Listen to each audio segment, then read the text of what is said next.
पंजाब की टीम का जो हाल है लगभग लगभग वही हाल राजस्थान की टीम का भी है। मतलब शुरुआत में ये भी लगातार मुकाबले जीत रहे थे, लेकिन इनकी भी गाड़ी जो है वो अब हारने वाले सिलसिले में। पिछले 8 मुकाबलों में 6 मुकाबले राजस्थान की टीम हार चुकी है। गालियां जरूर पंजाब पर पड़ी है, लेकिन हकदार ये भी लगभग उसी के आसपास के हैं, क्योंकि इन्होंने भी शुरुआत बहुत जबरदस्त किया, लेकिन उसके बाद अगर आप देखें बहुत ही खराब प्रदर्शन किया। और इनके मुकाबले देखने के बाद आपको लगेगा भी नहीं कि टीम ने बहुत ही गड़बड़ खेल दिया है। चाहे अगर आप देखें पिछला मुकाबला दिल्ली के खिलाफ जो इन्होंने हारा, इसके बाद तो रियान पराग अलग ही एक तरीके से मैच के बाद उन्होंने टीम को ठीक ठाक सुनाया। और इस मुकाबले में भी अगर आप देखेंगे तो शुरुआत के जो 14 ओवर तक राजस्थान ने बैटिंग करी है, दिल्ली को गेम से बाहर रखा हुआ था।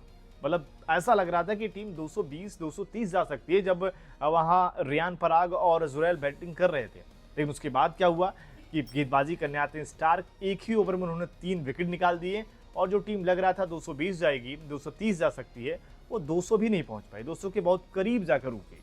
और यहीं पर लगभग दिल्ली को वापसी करने का इन्होंने मौका दे दिया। और दिल्ली जब चेस करने आई तो शुरुआत अच्छी के बाद लड़खड़ाई जरूर, लेकिन वहां से कहीं ना कहीं जो कप्तानी थोड़ी रही या फिर फील्ड में जो एग्रेशन रहा वो कहीं ना कहीं मिसिंग दिखा, जिसकी वजह से अगर आप देखेंगे राजस्थान ये क्लोज मुकाबला आखिरी ओवर में जरूर गया, लेकिन मुकाबला हार गई और साथ ही अपनी उम्मीदों को जो आसान दिख रहा था उसको और मुश्किल बना लिया। 12 मुकाबलों में 12 पॉइंट, यानी कि अगले 2 मुकाबले इनको भी जीतने पड़ेंगे अगर क्वालिफाई करना है।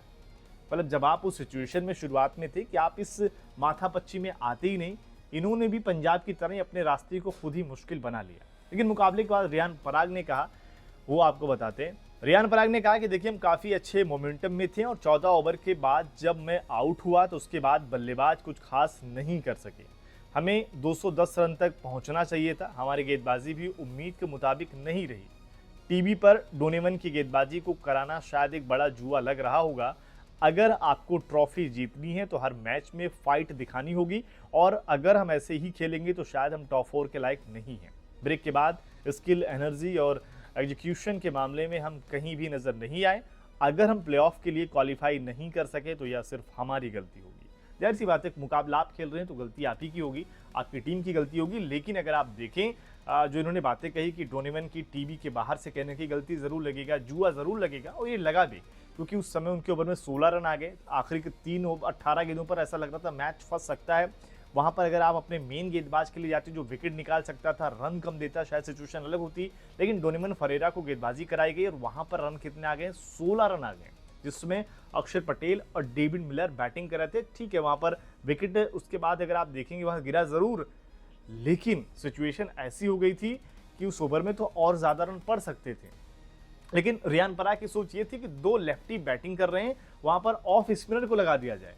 जबकि डोनेवन फरेरा ऑफ स्पिन जरूर कर लेते हैं, पर इतने भी बड़े गेंदबाज नहीं है कि वो डेविड मिलर या अक्षर पटेल के सामने वो मिडन ओवर डाल दें या 5-6 रनों का ओवर डाल दें। तो लिहाजा वहीं पर ये मैच इनके लिए फंस गया। शायद वहां पर सनाका से गेंदबाजी कराई जा सकती थी या अपने जो मेन गेंदबाजों के लिए वहां जा सकते थे। जब आपका मैच इस तरीके का फंसा है तो आप आखिरी ओवर बाद में सोचते, उससे पहले 19वां या फिर अगर आप देखें आप 18 या 19वें ओवर के लिए सोचना चाहिए था। लेकिन गलती वही हुई राजस्थान से, और फिर उनका भी सफर अब लगभग फंसा हुआ है। 2 मुकाबले उनके बाकी हैं, तो ऐसे में चांसेस अभी भी उनके लिए हैं, लेकिन दोनों मुकाबले कठिन टीमों से हैं। तो इस लिहाज से देखना होगा कि कैसे यहाँ से राजस्थान वापसी करती है। रियान पराग का प्रदर्शन जरूर बेहतर रहा, लेकिन कप्तानी पर एक बार फिर से सवाल उठ रहे हैं। चाहे हमारे जायसवाल की बात करें, उनकी भी प्रदर्शन पर सवाल उठ रहे हैं। देखते हैं क्या कुछ होता है। लेकिन अब आपको क्या लगता है कि यहाँ से टॉप 4 की टीम कौन सी होगी? कमेंट करके अपनी राय जरूर दें।